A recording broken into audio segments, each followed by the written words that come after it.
अरबाजने कस का केली घरात तोडफोड या व्हिडिओमध्ये तुम्हाला समजून सांगणार आहोत। सगळ्यात पहिले छोटीशी विनंती, व्हिडिओ नाही ना तर व्हिडिओला लाईक आणि चॅनलला सबस्क्राइब करा। मित्रांनो, घरात नाही का पंचनामा आहे टास्क चालले आणि या टास्कमध्ये तो निकी तंबोलीची बारी येते ना, तर बिग बॉसनं नाही का निकी तंबोलीला सवाल केले, निकी काय या तुम्ही घरात मनापासून सॉरी मागता या नाही सगळ्या सदस्याला? तर इथं निकीचे म्हणणं होतं की हां बिग बॉस, मी मनापासूनच माफी मागतो। मग टीम बी जी आहे घरात अभिजितची टीम प्रचंड रागामध्ये आली। त्यांचं हे म्हणणं होतं की निकी मनापासून माफी कदाचित मागणार, ते फक्त बीबी करन्सी जिकायसाठी खोटं बोलते। मग इथे नाही का मित्रांनो, या टास्कमध्ये खतरनाक कल्ला पण होते। या रूममधून जसे निकी तंबोली बाहेर येते ना, ते डायरेक्ट अभिजित पैसे जाते, त्याला एक्सप्लेन करते की यार सॉरी मला माफ कर, मी नाही काय बीबी करन्सीसाठी असं म्हणलो, मग म्हणणं असं काही नव्हतं, मी मनापासूनच माफी मागतो। अभिजितचं म्हणणं होतं की नाही तू मनापासून माफी कधीच मागणार, कोणाशीच मागली नाहीस।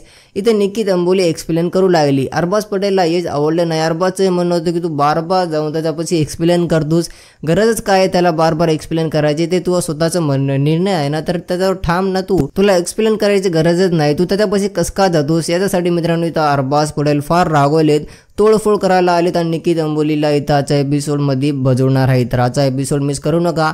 अरबाजचं एकच म्हणणं होतं की तू नाही काय अभिजित पशी गेलीच का एक्सप्लेन करायला? मित्रांनो, आजचा एपिसोड बघायला मजा येणार आहे। तुमचं याच्यावर काय म्हणणं मला कॉमेंटमध्ये सांगा।